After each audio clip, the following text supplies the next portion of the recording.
The first scream came from the river. Colton Clay didn't notice it at first. Savannah always had noise. Tourists, street musicians, carriage horses clopping along cobblestone streets. Sitting outside a small cafe on Broughton Street, he was halfway through a coffee that had gone cold while he stared at his phone and pretended to answer work emails. Just another ordinary Friday. Then the second scream came. This one was wrong. Colton looked up. Across the square, people were running, not jogging, not hurrying, running like their lives depended on it. Someone slammed into a cafe table, sending a glass shattering across the pavement. A woman sprinted past with mascara running down her cheeks. "Get inside," she shouted to no one in particular. "They're biting people." Colton frowned. Biting? Then the gunshots started. 3 cracks echoed down the street. Pop, pop, pop. The entire square froze. For a moment, nobody moved. Then something staggered around the corner. At first, Colton thought it was a drunk tourist. The man's shirt was soaked dark red. His jaw hung strangely sideways and one eye was milky white.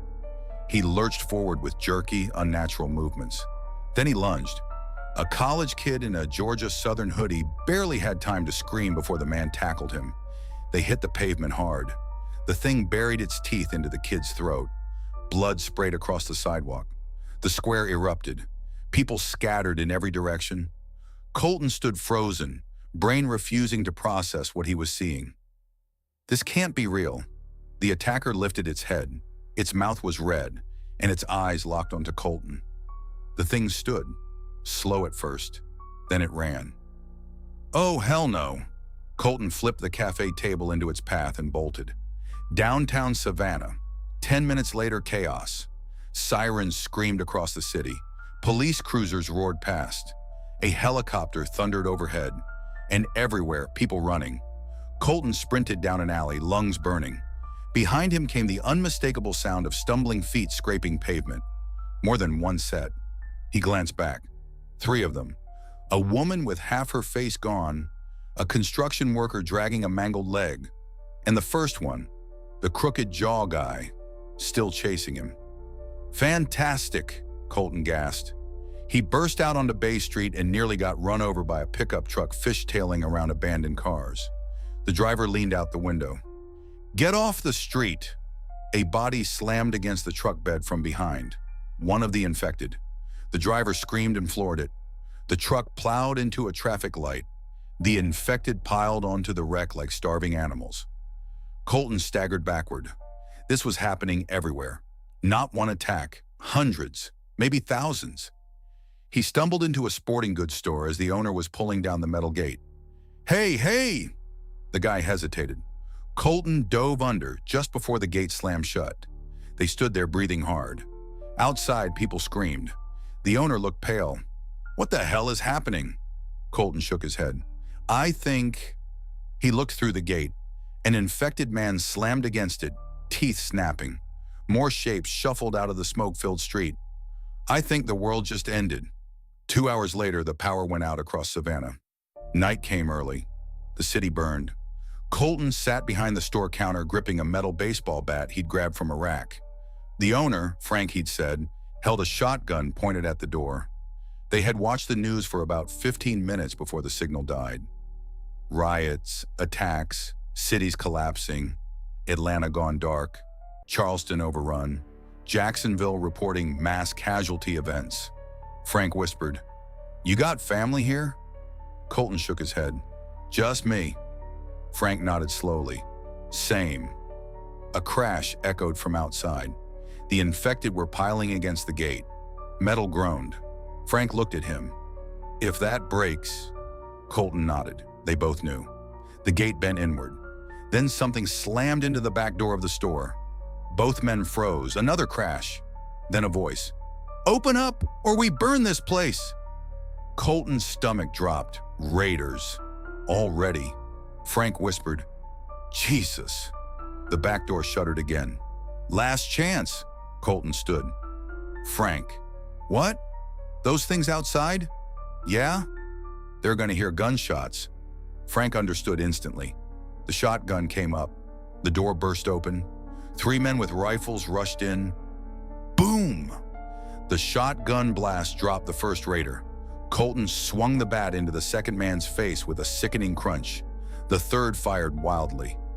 Bullets punched into shelves. Glass shattered. Then came the sound outside. Hundreds of hands slamming the gate. The infected had heard. Frank grabbed Colton's arm. "We gotta go!" They sprinted through the shattered back door. The street behind the store was already filling with shapes. Dead eyes, hungry mouths. Frank whispered, "Where do we run?" Colton looked east, toward the dark horizon beyond the city, toward the coast, toward the place he hadn't thought about in 15 years, Tybee Island, and the secret he had found there when he was a teenager exploring abandoned bunkers along the beach. A steel hatch buried in the dunes. A Cold War fallout shelter, hidden, forgotten, and big enough to survive the end of the world. Colton looked back at the burning city of Savannah. Then he said the only thing that mattered now. "We head for the island." Frank blinked. "That's 20 miles. Colton tightened his grip on the bat. "Then we better start running." Behind them, Savannah screamed as the dead took the city, and the road to Tybee Island was just beginning. Colton Clay and Frank moved quickly through the dark streets, keeping close to the shadows between old brick buildings. Savannah, usually glowing with nightlife and music, had become something else entirely. Sirens wailing in the distance, fires crackling, and the low, restless groan of the dead. Frank kept the shotgun tight against his shoulder. Colton carried the aluminum bat. Neither of them spoke for a while. Somewhere, a car alarm screamed endlessly. Finally, Frank broke the silence. "You serious about this island?" Colton nodded without slowing. "Tybee Island, east, about 20 miles. Frank wiped sweat from his forehead. "And this shelter you mentioned?" "Found it when I was 16. Old Cold War bunker buried in the dunes near the north end." "You sure it's still there?" Colton shrugged. 15 years is a long time. Frank exhaled sharply. "Great plan." They turned a corner onto a wider street and immediately froze. Bodies littered the pavement. Cars had crashed into one another in a tangled mess of metal and shattered glass. Blood streaked across the asphalt, and among the wreckage, movement. At least 15 infected staggered through the wreckage. One lifted its head. It sniffed the air. Then it shrieked. Every head turned toward them. Frank whispered, "Run!" They ran. The infected exploded forward, feet slapping pavement. Colton vaulted over a fallen bike rack. Frank followed, pumping the shotgun as he ran. A corpse lunged from the side. Colton swung. The bat connected with the thing's skull. Crack! It dropped. Another grabbed Frank's jacket. Boom! The shotgun blasted it off him in a spray of bone and blood. "Keep moving!" Frank shouted. They sprinted down a narrow alley, the dead clawing at the walls behind them. The alley ended at a rusted chain-link fence. Colton climbed first, adrenaline surging. Frank shoved the shotgun over the top and scrambled after him. A hand grabbed Frank's boot. "Shit!" Colton swung down and crushed the infected's fingers. Frank kicked free. Both men dropped on the other side and kept running until the sounds faded behind them. They finally stopped beneath a row of old oak trees draped in Spanish moss. Frank bent over, gasping. "Tell me that doesn't happen every 5 minutes." Colton wiped sweat from his eyes. "Honestly?" Frank glared. "Don't?" Colton scanned the dark streets. "We're about 4 miles from the bridge." Frank straightened. "The bridge to Tybee?" "Yeah." Frank's face tightened. "That's a choke point." Colton nodded. "I know. Bridges meant bottlenecks, traffic, panic, and worse, people." As if summoned by the thought, headlights suddenly swept across the street ahead. Both men ducked behind a parked truck. 2 pickup trucks rolled slowly through the intersection. The beds were full of armed men. "Raiders." One of them laughed loudly. "Savannah's a damn buffet tonight." Another kicked something in the truck bed. A woman sobbed. Frank clenched his jaw. "They've got prisoners." Colton stared quietly. This was happening fast. Too fast. The trucks rolled past and disappeared down the road. Frank whispered, "What's the plan when we reach that bridge?" Colton looked toward the east again. Somewhere beyond the dark city lay the long highway stretching across marshland to Tybee Island, a thin strip of road surrounded by miles of swamp. If the dead got onto that road, It would be a slaughter, but the shelter waited on the other side, hidden beneath sand and seagrass, a secret only he knew. Or at least, he hoped he was the only one who knew. Colton picked up the bat again. "We crossed before sunrise." Frank blinked. "Why sunrise?" "Because when the sun comes up," Colton nodded toward the direction the trucks had gone. "Everyone else is going to have the same idea." Frank looked back toward the burning skyline of Savannah, then toward the dark highway leading east. "All right," he muttered, "let's beat the crowd." In the distance, something massive roared.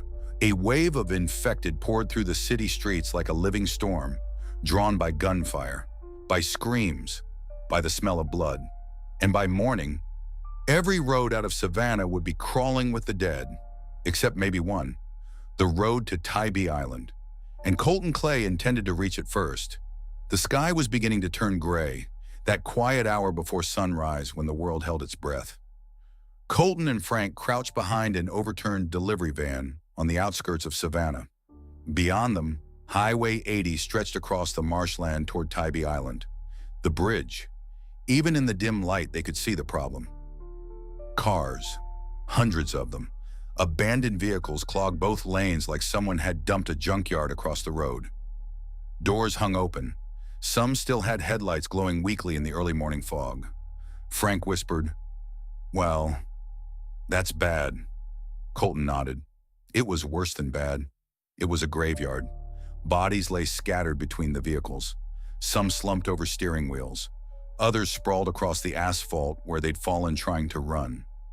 The tide was low beneath the bridge, revealing miles of muddy marsh dotted with reeds and black water channels. Beautiful, silent, and deadly quiet. Frank scanned the road. "You see any movement?"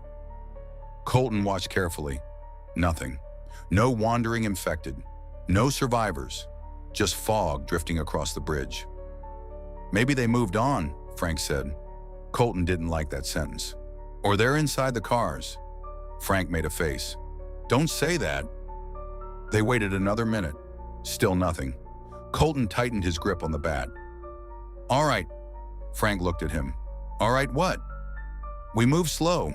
Stay between the cars." Frank chambered another shell into the shotgun. "And if they're in the cars?" Colton started walking. "Then we try not to wake them up." The bridge felt endless. Metal groaned softly beneath their footsteps. The smell hit them halfway across. Rot. Frank muttered, "God." Colton forced himself not to look too closely at the bodies. Then, a twitch inside a minivan. Colton froze. The woman in the driver's seat slowly lifted her head. Her neck was torn open. Her eyes locked onto him. Her mouth opened. Frank whispered, "Don't!" The scream burst out of her like a siren. Immediately, movement everywhere. Doors slammed open. Bodies spilled out of vehicles. The dead were everywhere. Frank shouted, "Run!" They sprinted forward as dozens of infected poured onto the road behind them. Colton vaulted over a smashed sedan. Frank blasted two that lunged from the side. Boom! Boom! The shotgun echoed across the marsh. More heads turned. More bodies began climbing from cars further ahead. "Great plan!" Frank yelled. Colton grabbed a road flare from the back of a highway truck they passed. "Cover me!" Frank fired again, dropping a runner closing fast. Colton struck the flare against the asphalt. Whoosh! Red fire exploded to life. He hurled it into a fuel leak beneath a wrecked SUV. The gasoline ignited instantly. Fwoom! A wall of fire erupted across the bridge. Several infected stumbled straight into the flames. Others piled into the burning wreckage. The fire slowed them, but it wouldn't hold forever. Frank grabbed Colton's shoulder. "Move!" They ran the final stretch of bridge as the sun crept over the marsh. Golden light spilled across the water. And ahead, land, Tybee Island. Frank laughed breathlessly. "We made it!" Colton didn't slow. "Not yet." They ran off the bridge and onto the quiet island road. Beach houses stood empty. Palm trees swayed gently in the morning breeze. For a moment, it almost felt normal. Then an engine roared. A pickup truck burst from a side street and skidded across the road ahead of them. 3 armed men jumped out. Raiders. One raised an AR-15. Well, look what washed up. Frank slowly lifted the shotgun. Colton tightened his grip on the bat. Behind them, smoke rose from the burning bridge as hundreds of infected pushed through the flames. The raider grinned. You boys picked the wrong island. Colton glanced down the road toward the dunes, toward the hidden bunker buried beneath the sand, only a few miles away, so close. He looked back at the men blocking the road. Actually, Colton said quietly, I think we picked the right one. The raider pulled the trigger, and the island erupted into gunfire. The rifle cracked. Colton moved on instinct. Down! He tackled Frank just as bullets shredded the air above them. Glass exploded from a nearby beach house window. The raiders opened fire again, their truck doors acting as cover. Frank rolled behind a mailbox, pumping the shotgun. 3 of them, he shouted. Colton crawled behind a concrete planter, heart hammering. The road stretched straight ahead toward the dunes and the northern beaches of Tybee Island. Morning sunlight now spilled across the sand and seagrass, turning everything gold. It would have been beautiful if 3 men weren't trying to kill them. Another burst of rifle fire chewed into the planter, inches from Colton's face. One of the raiders shouted, "Drop your weapons!" Frank laughed bitterly. Yeah, that's not happening. The second raider started circling left, trying to flank them between 2 beach houses. Colton spotted him. Left side! Frank leaned out. Boom! The shotgun blast knocked the man backward off his feet. He didn't get back up. 2 left! Frank shouted. The lead raider ducked behind the truck and yelled toward the houses. Move around them! Colton's stomach sank. There were more. Sure enough, a 4th man stepped out from between 2 vacation rentals holding a handgun. Colton muttered, This island sucks. Frank checked his shotgun. 2 shells. Colton had a bat and a bad idea. He glanced toward the beach. Wind blew across the dunes. Tall grass swayed. And beyond them, the bunker, hidden somewhere under that sand. But the raiders were between them and it. Unless... Colton leaned toward Frank. Keep them busy. Frank stared at him. With 2 shells? Colton grinned nervously. Make them count. Before Frank could protest, Colton bolted. The raiders immediately spotted him. There, he's running! Gunfire chased him down the road. Bullets cracked into pavement around his feet. Colton dove behind a lifeguard stand and rolled into the sand. Frank leaned out from the mailbox. Boom! Another raider dropped. The last 2 ducked behind the truck again. Frank racked the shotgun. 1 shell left. Hope this works, he muttered. Meanwhile, Colton sprinted into the dunes. Wind roared off the Atlantic Ocean. Waves crashed against the shore. The beach stretched empty and wide. But somewhere here, somewhere beneath the sand, the hatch had to be waiting. He ran past tall grass and broken driftwood, past weathered wooden fences half buried by shifting dunes. His lungs burned. His mind raced back 15 years. 16 years old, exploring the island with a cheap metal detector and a backpack, stumbling across an old concrete slab hidden beneath sand, brushing away dirt, finding steel, a hatch, and a ladder descending into darkness. His secret place, a forgotten Cold War fallout shelter. He skidded to a stop. There, the dune looked slightly different, flatter, a patch of rusted metal barely visible beneath wind-blown sand. Colton dropped to his knees and started digging. Behind him, gunshots echoed from the road. Frank, come on, Colton muttered. He brushed away sand faster. More metal appeared. A handle. His heart pounded. He grabbed it and pulled. The hatch groaned, then opened. Cold, stale air rose from the darkness below. It was still there, still hidden, still waiting. Colton laughed in disbelief. Then, a voice behind him. Well, look at that! Colton slowly turned. The last raider stood at the top of the dune, rifle aimed directly at his chest. Frank was nowhere in sight. The raider smiled. Seems you just found us a bunker. Behind them, distant screams carried across the wind. The infected were reaching the island, and the raider stepped closer to the open hatch. "Climb down," he said. Colton looked into the darkness of the bunker, then back at the rifle. His mind raced, because the shelter had one thing the raider didn't know about: a second exit. And if he played this right, the bunker might become a trap for everyone. The wind whipped sand across the dune. Colton stood beside the open hatch, staring down into the darkness of the bunker, while the raider's rifle stayed fixed on his chest. The man stepped closer, boots crunching softly in the sand. "Go on," the raider said. "Down the ladder." Colton raised his hand slowly. His mind was racing. "Frank, please still be alive." The raider jerked the rifle slightly. "Move." Colton grabbed the edge of the hatch and lowered himself onto the metal ladder. Rust flaked under his hands as he descended into the stale darkness. 10 feet down, his boots hit concrete. The bunker smelled like dust and old metal, but it was intact. Old steel shelving lined the walls. A few rotted wooden crates sat in the corners. Pipes ran along the ceiling, and deeper inside. A narrow hallway that curved away underground. The raider climbed down behind him. The rifle never wavered. He looked around slowly. "Well, I'll be damned," he said. "You weren't lying." Colton didn't answer. The raider stepped off the ladder. "How big is this place?" Colton shrugged. "Never explored all of it." That part was true. As a teenager, he'd only gone a little way inside before the darkness and the eerie silence scared him back out. But he did remember one thing: a rusted emergency tunnel, half collapsed, leading somewhere else beneath the dunes. The raider walked deeper into the bunker, shining a small flashlight across the walls. "Hell of a hideout," he muttered. Then he looked back at Colton. "Good job finding it." His smile was thin. "Now we wait for my friends." Colton's stomach dropped. "How many?" "5 more. 6 raiders in total. More than enough to take the bunker." The raider leaned casually against the wall near the ladder, rifle still pointed loosely in Colton's direction.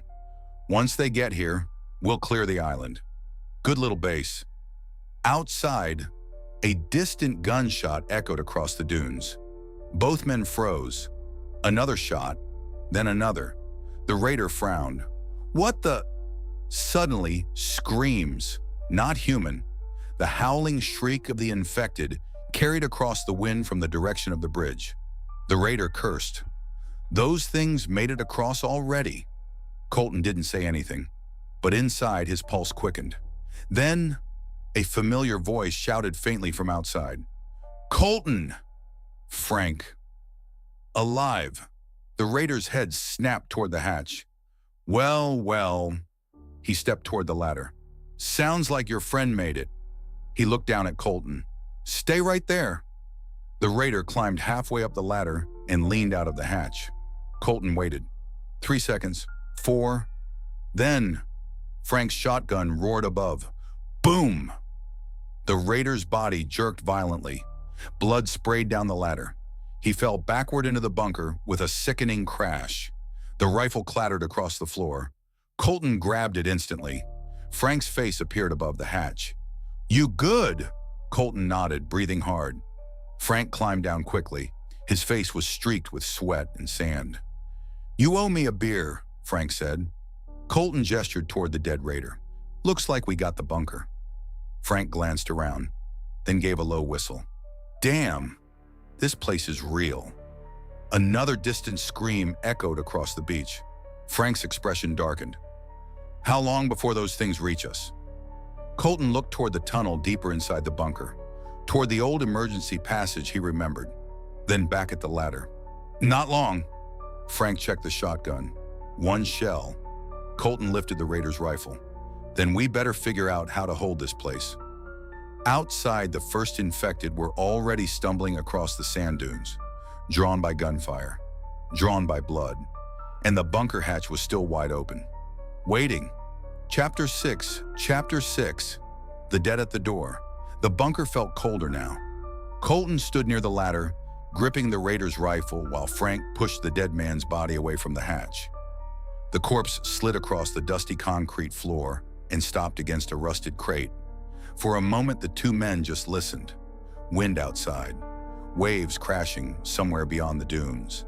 Then, a distant scream. Not human. Frank looked up toward the hatch. "They're close."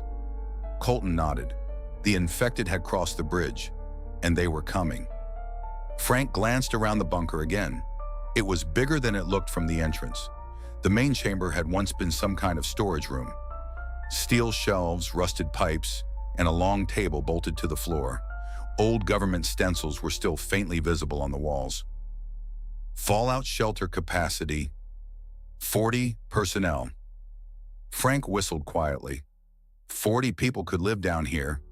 Colton didn't answer. He was staring into the dark hallway, deeper inside the bunker. The emergency tunnel. It curved into darkness, like the throat of some buried animal. Frank followed his gaze. "You mentioned another exit." Colton nodded slowly. "Somewhere through there." Frank scratched his beard. "Good." "Why good?" Frank looked back at the ladder. "Because we might need a way out." Right then, thump. Both men froze. Something hit the metal hatch above them, then another. Thump. Scratching followed, fingers dragging across steel. Frank whispered, "They found it." The hatch rattled violently. The infected were piling onto it. Colton moved fast. "Help me!" They grabbed one of the heavy steel shelves and dragged it beneath the ladder. The metal screeched across the concrete. Above them, the hatch buckled slightly. The dead were climbing over each other outside. Frank climbed the shelf and shoved the hatch closed. Clang! Immediately, dozens of hands slammed down onto it.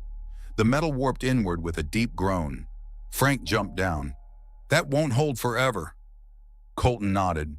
Then another sound reached them. Footsteps from outside. Human footsteps. Frank's eyes widened. "The other raiders!" Colton's grip tightened on the rifle. If the raiders reached the bunker, and the infected were already here, this place could become a death trap. Suddenly, fire erupted outside. Rifles, screaming. The raiders had run straight into the swarm. Frank grimaced. "That's ugly." The screaming didn't last long. Then came the sounds of feeding. Wet tearing, bones snapping. Frank swallowed hard. "Yeah, we're definitely not going back up there." The hatch shuddered again under the weight of the dead. Metal bolts popped loose. Colton stepped toward the dark tunnel. "We go deeper." Frank grabbed the shotgun and nodded. "Lead the way." Colton clicked on the small flashlight he'd taken from the raider. The beam cut through dust and darkness. The tunnel walls were concrete, cracked and damp. Rusted pipes ran along the ceiling, dripping slowly. It sloped slightly downward beneath the dunes. The deeper they went, the colder the air became. Behind them, the hatch finally gave way. Crash! The sound echoed through the bunker. Frank didn't look back. Neither did Colton, but they both heard it. Bodies falling down the ladder. The dead were inside now. Colton quickened his pace. "How far does this tunnel go?" He shook his head. "No idea." Behind them, footsteps, slow, dragging, more than one. Frank chambered his final shell. "Well," he muttered, "let's hope this tunnel leads somewhere better than here." Ahead, the darkness thickened, and somewhere deep beneath Tybee Island, something else moved in the bunker, something that hadn't been disturbed in a very long time. Chapter 7. Chapter 7. The tunnel. The beam of Colton's flashlight cut a narrow tunnel through the darkness. Concrete walls pressed in on both sides, damp and cracked with age. Rusted pipes rattled overhead every time the wind shifted the sand above them. Behind them, the dead were coming, slow, dragging, but constant. Frank glanced back once. The faint silhouettes of infected figures shuffled into the tunnel entrance, climbing over each other in the narrow hallway. "Yeah," Frank muttered. "They're definitely committed." Colton kept moving. The tunnel sloped deeper beneath the dunes, the air turning colder and heavier with every step.